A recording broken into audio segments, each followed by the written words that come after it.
The bridge of the Starship Vanguard was a place of quiet hums and soft glowing lights. It was usually a calm place, but today the air felt heavy and cold. Jin stood in the center of the room, his hands held loosely at his sides. He looked at the man in front of him, Commander Chul. Chul's face was like stone. He did not look like a friend. He looked like a judge. Jin, Chul's voice was loud in the quiet room. Your actions have brought great shame to this ship. You were told not to touch anything. You were told to only watch and learn. Jin kept his face calm. He remembered the planet below. It was a world of purple forests and strange singing birds. The air smelled of rain and metal. He remembered the small creature no bigger than his hand. It had soft blue fur and 6 legs. It was trapped in a crack in the ground, where steam and hot water shot up from the planet's heart. The creature was crying out a high sad sound. The other officers had watched through their viewers. They had done nothing. The Prime Directive said not to interfere, but Jin was a xenobotanist. His job was to study alien life. To him, all life was precious. He could not just watch it die. So he had acted. He had used a tool from his pack to block the steam for a moment. He had reached in and pulled the little creature out. It had shivered in his hand, then jumped away into the purple grass. It was safe. That was his crime. The creature was not important, Chul said, as if he could read Jin's thoughts. But the Ethel ship was watching. They saw you break our most important rule. They see us as wild, unpredictable animals now. You have put our entire mission here at risk. Our chance for peace with the Ethel is gone because of your feelings. Jin said nothing. He knew the Ethel were a powerful alien race. They were secretive and kept to themselves. But he did not believe that saving a life was wrong. Chul walked closer. A formal court-martial would be a waste of time. The punishment for this is clear. You are exiled. You will be sent to a place where your compassion cannot cause any more harm. 2 security officers stepped forward and took Jin's arms. He did not fight them. They led him away from the bridge. He did not get to say goodbye to anyone. They took him to a small, cold room. A doctor came in and gave him an injection. The world started to become fuzzy and dark. The last thing he saw was Chul's cold, satisfied smile. When Jin woke up, he was strapped into a seat. He was in a small cargo shuttle. The only light came from the control panel in front of him. His head hurt. His mouth was dry. He looked at the screen. A pre-recorded message from Chul began to play. The place you are going is called CMX-77, Chul's voice said. The screen showed a picture of a gray, frozen moon. It looked like a ball of dirty ice. It has a thin atmosphere. It has no native life. Your survival pod is stocked with basic supplies. If you are clever, you may live for a while. Think of this not as a punishment, but as a chance to reflect on your failure. The message ended. Jin saw the main ship, the Vanguard, getting smaller and smaller in the viewport. Then with a jolt, the shuttle's engines fired. It shot forward, heading for the frozen moon below. He was alone. The ride down was rough and loud. The shuttle shook violently as it hit the moon's thin air. Warning lights flashed on the panel. Jin held onto his seat straps tightly. He was not a pilot. He could do nothing but wait. With a final crashing roar, the shuttle hit the ground. It skidded across a field of ice and rock before coming to a sudden hard stop. For a long moment, there was only silence. Jin unstrapped himself. His body ached. He checked the air reading. It was breathable but cold, very cold. He put on the thick thermal suit from the survival locker. Then he opened the shuttle door. A wave of freezing air hit him in the face. He stepped out onto the surface of CMX-77. The sky above was a deep, dark purple dotted with sharp, bright stars. A huge gas giant, striped with orange and white, hung in the sky, taking up a large part of his view. The ground was a flat, endless plain of blue ice and dark gray rock. The wind blew constantly, a low, lonely whistle that never seemed to stop. This was his new home. A frozen prison at the edge of known space. He turned back to the wrecked shuttle. It would be his shelter for now. He spent the next few hours checking his supplies. He had a portable heater, a water recycler, a case of nutrition bars, a basic toolkit, and a datapad. The datapad had information about the moon, but no way to call for help. Its long-range communicator was broken. Chul had thought of everything. Jin's first task was to make a safe place to sleep. The shuttle's cabin was cracked and the cold was getting in. He used sheets of metal from the damaged wings to patch the holes. He set up the heater in one corner. Soon a small circle of warmth filled the space. It was not much, but it was a start. The days on CMX-77 were long and dim. The weak sun provided little light and no heat. Jin fell into a routine. He would wake up, eat a small piece of a nutrition bar, and go outside to survey the area. He was a scientist. He could not just sit and wait to die. He had to understand this place. He started by walking in a wide circle around his shuttle.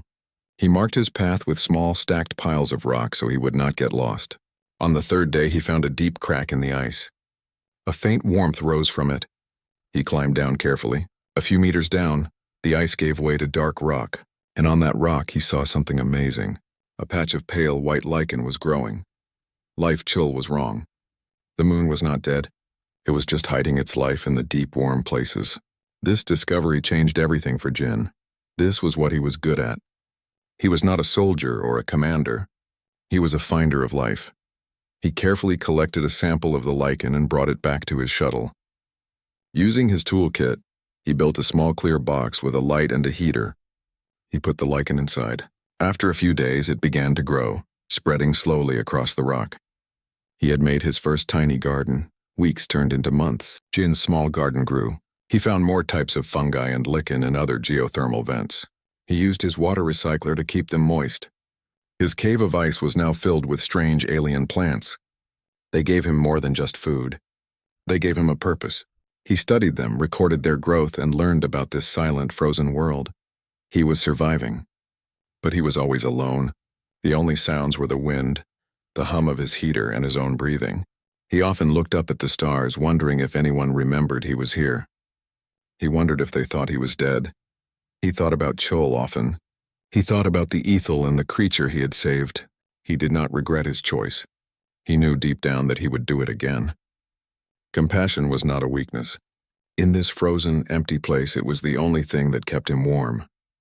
It was the reason he had built his garden. It was the reason he was still alive. He knew he could not leave this moon. But he would not give up. He would live. He would learn. And he would remember the man who had sent him here. The silence was the hardest part. After months on the frozen moon, Jin had grown used to the constant whistle of the wind. But inside his shelter, the only sound was his own breathing. He sat in the dim light of a glow lamp looking at his small garden. The pale lichen and strange tube-shaped fungi were thriving. They were his greatest success. They proved that life could find a way, even here. But today, the quiet felt heavier than usual. A deep loneliness settled in his chest. He decided he needed to go further than ever before. He needed to see something new. He checked his thermal suit and his oxygen levels. He packed a bag with extra power cells, a rope, and a scanner. He left the relative safety of his shuttle shelter and walked out into the endless white. He headed for a range of low, dark hills he could see on the horizon. The walk took hours. His boots crunched on the ice. The giant gas giant hung in the sky, its swirling colors a silent witness to his journey. He finally reached the base of the hills and began to climb. The rock was rough and sharp under his gloves. From the top of a ridge, he saw a deep canyon cutting through the landscape below. It was like a giant crack in the world filled with shadows. He decided to climb down into it. Maybe there were more geothermal vents. Maybe there was new life to find. The climb down was slow and careful. The ice was slippery. When he reached the bottom, the world became dark and still. The canyon walls rose high on both sides, blocking out most of the dim light from the sky. He turned on the lamp on his shoulder. Its beam cut through the gloom, reflecting off walls of pure blue ice. He walked for a long time, his scanner held out in front of him. It beeped softly, mapping the rock and ice. Then it let out a different sound. A sharp, high-pitched ping. He stopped and looked at the screen. There was a metal signature. A strong one. It was not a natural rock formation. His heart beat faster. Could it be another wrecked shuttle? Another exile? He followed the signal, his steps quickening. The canyon twisted and turned. He rounded a final corner of ice and stopped, his mouth falling open in shock. It was not a human ship. The wreck was half buried in the ice and rock of a massive avalanche. It was long and elegant, even broken.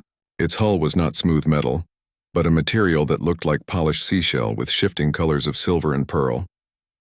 Parts of it were shattered, revealing a dark interior.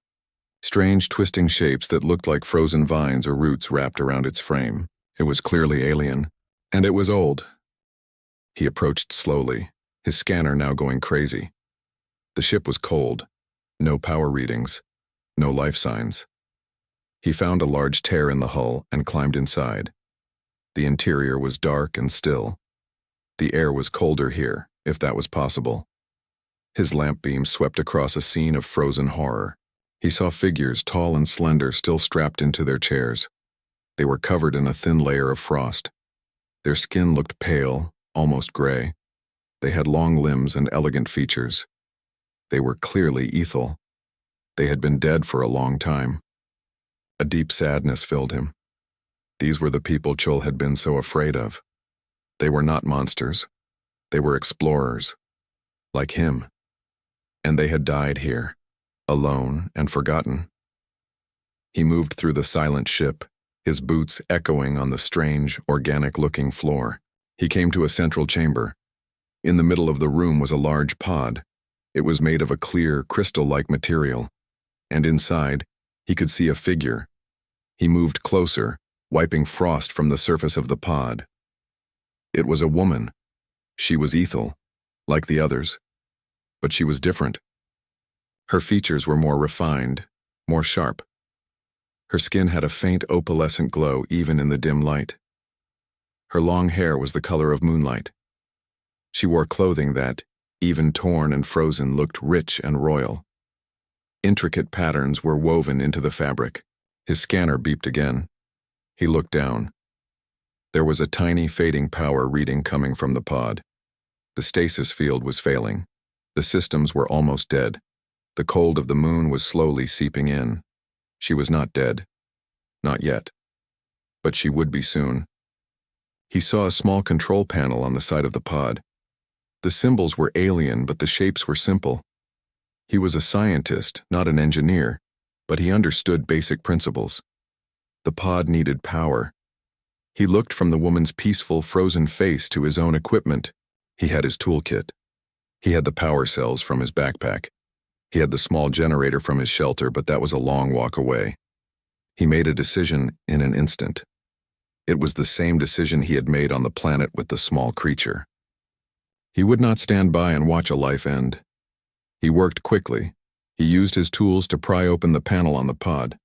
Inside was a mess of strange, glowing fibers and crystal circuits. He didn't understand the technology, but he understood energy. He found the main power conduit. It was cold and dark.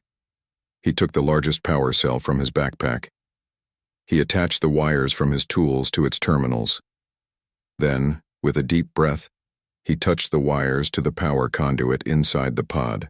For a moment, nothing happened. Then a spark of blue light jumped from the crystal. The pod hummed, a low, weak sound. A flicker of light ran across the control panel. The stasis field glowed for a second, then faded again. It wasn't enough. The pod was too damaged. It was sucking the power from his cell, but it couldn't hold it. He needed more. He needed a constant source. He looked at the woman again. He could not fix the pod here. The only way to save her was to get her out. He used a laser cutter from his kit to carefully cut around the seal of the pod. The material was tough, but it slowly gave way. With a final crack, the lid opened. A puff of cold, preserved air washed over him. He reached in. She was cold, but not frozen solid. He carefully unstrapped her from the supports inside. She was taller than him and slender, but surprisingly heavy. He lifted her out of the pod, grunting with the effort. He laid her gently on the floor and wrapped her in the emergency thermal blanket from his pack. Then began the hardest part. He had to get her back to his shelter. He carried her through the wrecked ship and out into the canyon. The journey back was a blur of pain and exhaustion. He carried her in his arms, then over his shoulders when his arms grew tired. He climbed the rope out of the canyon, pulling her up after him with great difficulty. He walked across the vast, icy plain, his legs burning, his breath fogging in the air. The dim sun was setting by the time he saw his shuttle. He stumbled the last few steps, pushed open the door, and carried her inside. He laid her on his own bedroll next to the heater. He turned the heater to its highest setting. The small space began to warm up. He checked her for injuries. She had a deep cut on her arm, but it was old and had long stopped bleeding. Her body was just too cold. He rubbed her hands and arms, trying to get the blood flowing. He melted some ice and tried to get a few drops of water into her mouth. For a long time, nothing happened. He began to fear he was too late, that he had only brought a corpse to his home. Then, her fingers twitched. It was a small, almost invisible movement. He held his breath. Her eyelids fluttered. She took a slow, shallow breath, then another. Her eyes opened. They were a color he had never seen before, a deep, liquid silver. They were full of confusion and fear. She looked at him, at the strange metal walls, at the glowing garden of fungi. She tried to sit up, but she was too weak. She fell back with a soft gasp. Her eyes never left his face. He saw no anger in them, only a deep, ancient tiredness and a question. He raised his hands slowly, showing her they were empty, a universal sign of peace. "It's okay," he said softly, knowing she couldn't understand the words. "You are safe." She stared at him. He could feel a strange pressure in his mind, like a gentle tap on a window. It was not a sound or a word. It was a feeling of asking, "Who are you?" He pointed to his chest. "Jinn," he said. Her silver eyes watched him. She was silent for a long time. Then she slowly, weakly, lifted her own hand and placed it on her chest. A single word formed in his mind, clear and soft, like a bell. Hana. The woman, Hana, slept.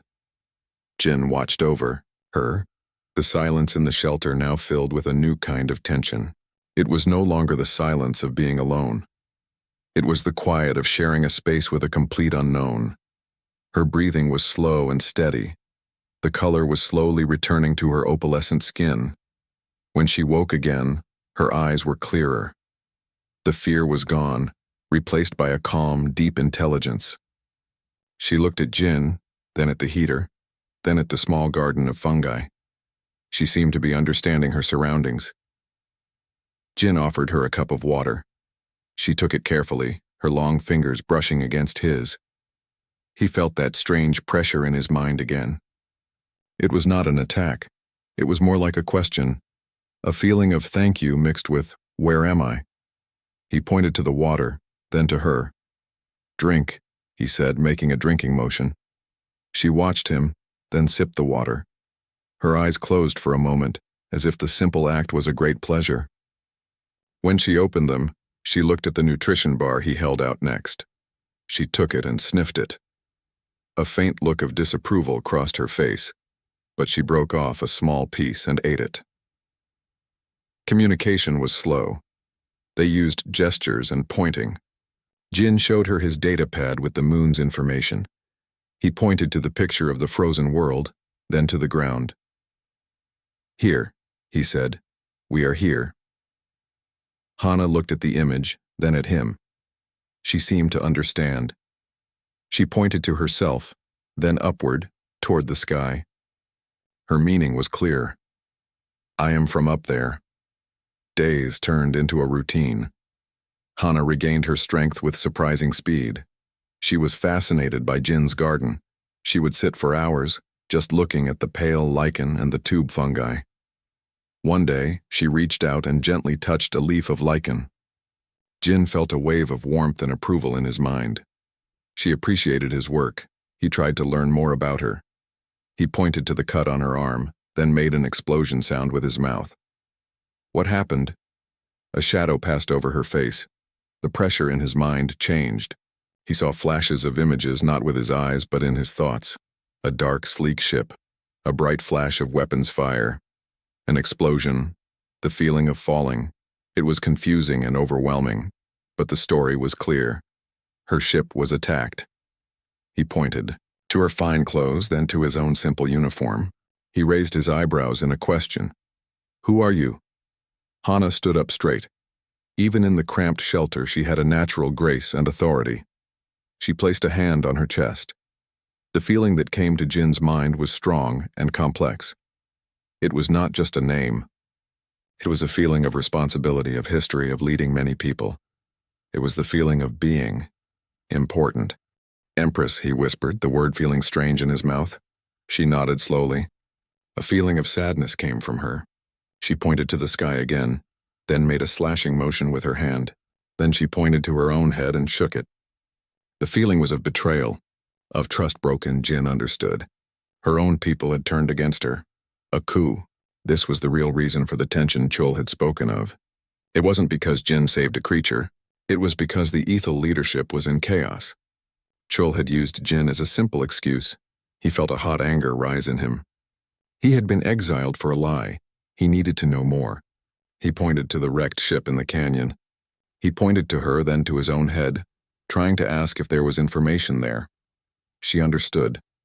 She nodded and pointed to his datapad. He gave it to her. She held it in her hands, her eyes closing. For a long time, nothing happened. Then the screen of the datapad flickered. Strange symbols like flowing water and light appeared on the screen. They were not any language he knew. She was using her mind to talk to the machine. She opened her eyes and handed the datapad back to him. The symbols were gone. In their place was a simple star map. One star was highlighted. It was the Ethel homeworld. Another star was highlighted nearby. It was this system. A line connected them, showing her ship's path. Then a third point appeared, a different ship intercepting her path. The attack. Then she showed him something else. A new image appeared on the screen. It was a man. He had the same elegant features as Hana, but his eyes were cold and hard. The feeling that came from Hana was clear. Danger. Enemy. Traitor. This was the one who had tried to kill her. Jin looked from the image to Hana's face. He saw the weight she carried. She was not just a survivor. She was a ruler who had lost her throne. They were the same in a way. Both cast out. Both betrayed. He pointed to himself, then to the picture of Chul on his datapad. He made a throwing away motion. He sent me here, Jin said. For a lie. Hana looked at the picture of Chul. Her eyes narrowed. She looked back at Jin. A new feeling formed in his mind. It was not just understanding. It was solidarity. A shared purpose. They were allies now. The next morning, Hana was stronger. She pointed to the door. She wanted to go outside. Jin helped her put on a spare thermal suit. It was too big for her, but it would work. They stepped out into the frozen landscape. The wind blew, whipping her silver hair around her face. She did not seem to mind the cold as much now. She looked up at the gas giant in the sky. A deep sadness was in her eyes. Then she looked at the vast, empty ice all around them. She knelt down and placed her bare hand on the ice. Jin felt a powerful surge in his mind. It was like a song, low and deep. The ice beneath her hand began to change. A small patch, no bigger than his hand, became clear and smooth as glass. Tiny, intricate patterns formed in it like frost flowers. She was not just communicating with machines. She could influence the physical world with her mind. She stood up and looked at him. The feeling he got was clear. This moon was not just a prison. It was a place of power. Its minerals, its ice, its very structure helped her abilities. It was why her pod had lasted so long. It was why she was getting stronger so fast. They had a common enemy and a common goal. They needed to get back. They needed to expose the lies. That night, sitting in the shelter, Jin drew a picture in the frost on a metal panel. It was a rough sketch of a ship. He pointed to it, then to the sky. We need to leave, he said. Hana looked at the drawing. She nodded. Then she pointed to the wrecked ship in the canyon. She pointed to the organic-looking parts of its hull in his drawing. Then she pointed to the ice outside. The idea formed in Jin's mind, not in words, but in concepts. They would not just repair a ship. They would build a new one. A fusion of his human knowledge and her ethel power. They would use the materials from the wreck. They would use the ice and rock of the moon itself. It was a crazy plan. An impossible plan. But as he looked at Hana, at the fierce determination in her silver eyes, he knew they would try. For the first time since he was exiled, Jin did not just feel like a survivor. He felt like he had a future. He had a partner. The plan was simple in their minds, but the work was hard. The next morning, they began. Their first task was to get to the wrecked Ethel ship and salvage everything they could.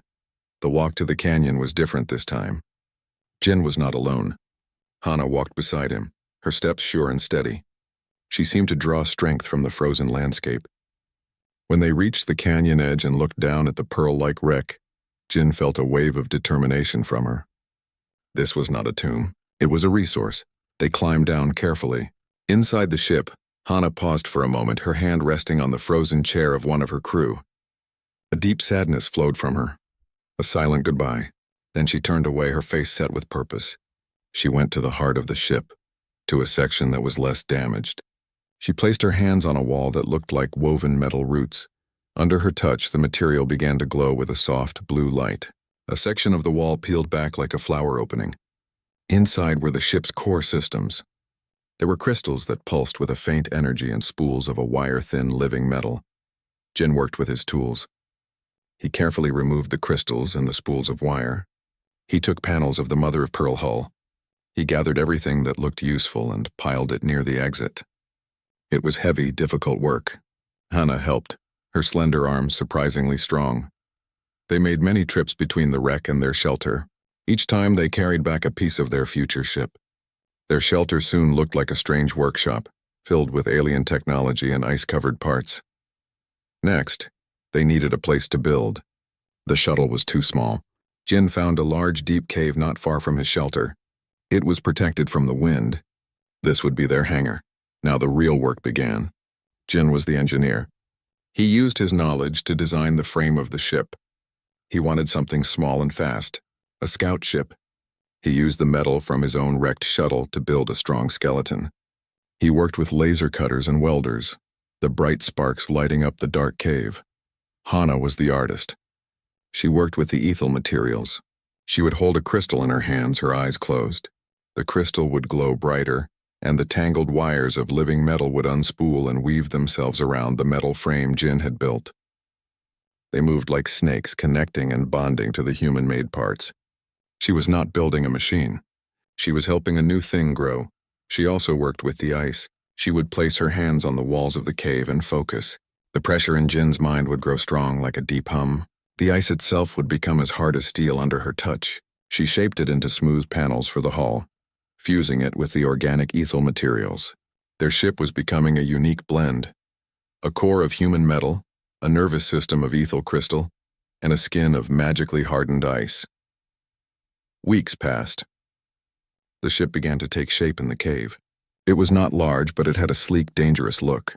It had a pointed nose and 2 short wings. The hull shimmered, showing hints of metal, pearl, and clear blue ice. There were problems, of course.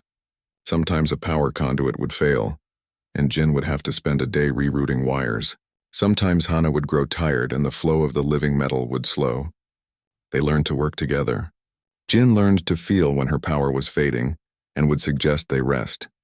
Hana learned how his tools worked and could sometimes use her mind to adjust a delicate setting he couldn't reach.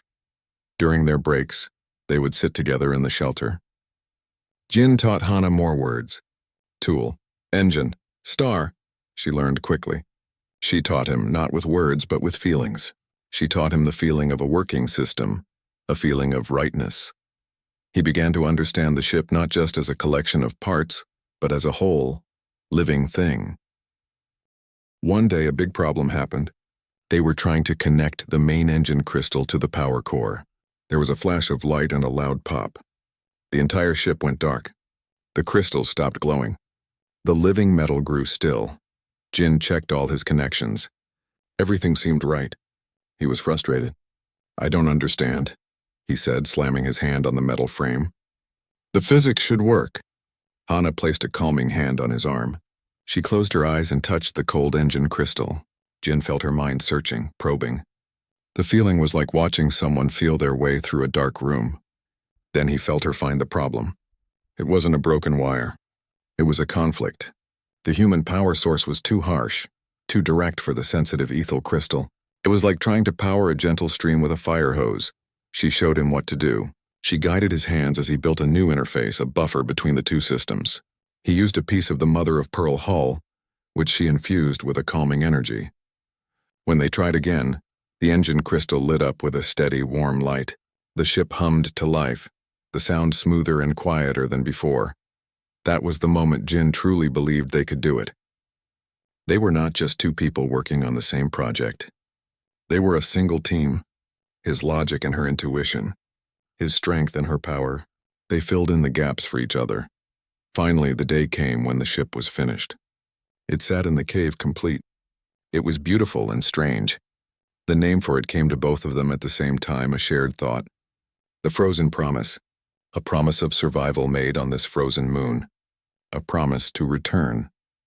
They stood side by side looking at their creation. The journey ahead was still dangerous. They did not know what they would find when they returned to human space, but they were no longer a lonely exile and a lost empress. They were a crew. They had a ship they had built with their own hands and minds. They had a purpose. Jin looked at Hana. Her silver eyes reflected the soft glow of their ship. There was no fear in them, only a calm certainty. He felt the same.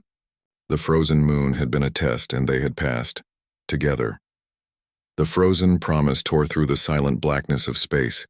It was a strange and beautiful sight, its hull a mix of polished metal, organic pearl, and clear hard ice that glittered with starlight. Inside, Jin sat at the controls. The ship felt alive under his hands, a gentle hum of power flowing through it.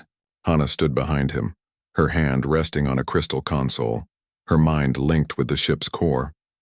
They had one destination, the human military outpost on the edge of settled space, the place where Commander Chul was stationed.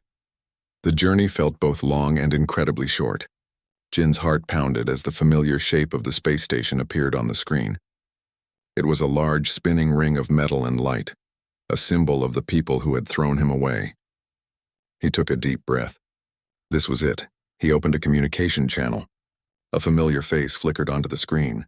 It was Sue, the communications officer he had worked with. Her eyes went wide with shock. Her mouth fell open. "Jin?" she whispered, her voice full of disbelief. "The system said, we were told you were dead." Before Jin could answer, a new voice crackled over the comm. It was Chul. "Unidentified vessel, you are trespassing in a restricted zone. Power down your engines and prepare to be boarded." His voice was cold and hard, just as Jin remembered. But Jin was not the same man. "Commander Chul," Jin said, his voice steady. "This is Jin, I'm not dead. And I'm not alone." On the station bridge, Chul's face turned pale with anger and confusion. He moved to give the order to fire. But Hana was faster. She closed her eyes. On the main view screen of the station, Jin's face was replaced by another image. It was Hana. She stood tall and radiant, her silver eyes seeming to look directly at everyone watching. Her image was also broadcast on a frequency only the Ethel could hear, a psionic call that went out to the nearby Ethel ships lurking in the asteroid field. A voice spoke, not through speakers but directly into the minds of every human on the station and every Ethel in their ships. It was clear and powerful, "My people, I live." On the Ethel flagship, the crew froze. The image of their Empress, whom they believed dead, filled their screens and their minds. The traitor who now led them had told them she was killed by humans. "I return to you." Hana's voice continued in their minds. "I was betrayed by the one you now follow. But I was saved. I was saved by the human your false leader and the traitor Chul cast out into the dark. The exile you were told to fear is the reason I stand here." She showed them. She sent images into their minds. The wreck of her ship. The failing pod. Jin carrying her through the ice. Jin sharing his food and his warmth. She showed them the truth. Pandemonium erupted. On the Ethel ships, the crews turned on the officers loyal to the usurper. On the human station, alarms blared. People were shouting. Chul on the bridge saw his plan falling apart. He drew his laser pistol. "This is a trick." He yelled at his crew. "Destroy that ship." But the crew hesitated. They had seen the Empress. They had felt her truth. Sue at her communication station made a decision. She quickly typed commands into her console. "I'm locking down his weapon systems and command codes," she said to Jin over the private channel. On the screen, Jin saw Chul try to fire his pistol, but the safety lock was engaged. He tried to give orders, but his console flashed red. Access denied. He was trapped. Jin turned to Hana. "It's time to finish this." The frozen promise docked smoothly with the station. The airlock door opened. Jin and Hana stepped out together. They were met by a crowd of station crew and a group of Ethel warriors in sleek silver armor. The Ethel warriors saw Hana and immediately knelt, bowing their heads in respect. Jin and Hana walked through the corridors, the crowd parting for them. They walked onto the command bridge. Chul was there, held by 2 security officers. His face was a mask of fury and defeat. He glared at Jin. You should have died on that rock." Jin looked at the man who had ruined his life. He felt no anger anymore, only pity. "You were wrong, Chul," Jin said, his voice quiet but clear. "Compassion is not a weakness. It is the only reason either of us is standing here." Hana stepped forward. She looked at Chul and then at the human officers watching. "This man," she said, her voice echoing in their minds as Sue translated her words, "was punished for an act of kindness. My people were in chaos because of a lie. Today the lies end." She turned to the Ethel warriors. "Take the traitor Chul into custody. He will face justice alongside the one who betrayed me." As Chul was led away, the head of the Ethel warriors approached Hana. "My Empress, the fleet awaits your command. The usurpers' forces are crumbling." Hana nodded. "Return to the fleet. Secure our home. I will join you soon." The warrior bowed and left. The human admiral, an older woman with a sharp face, stepped forward. She looked at Jin, then at Hana. "It seems we have much to discuss," she said, "and a new treaty to write." Later, Jin stood with Hana on the station's observation deck. Below them, the planet turned a blue and white marble. The Ethel ships, now peaceful, were moving away, heading home. "It is over," Hana said softly. "For you," Jin said. "You have your throne back." Hana turned to look at him. Her silver eyes were warm. "And what will you do, Jin? You are a hero now. You can have any position you want." Jin looked out at the stars. He thought of his small garden on the frozen moon. He thought of the silence. Then he looked at Hana. "My place," he said, "is with the person who saw my worth when no one else did. If you will have me." Hana reached out and took his hand. The pressure in his mind was not a question but an answer. It was a feeling of welcome, of partnership, of home. "The frozen moon was not a prison, Jin," she said. "It was a crucible, a refining fire. It burned away everything that was false, and from it we have both returned, forged anew." Together they looked out at the endless sky, no longer as exile and empress, but as partners, ready for whatever came next.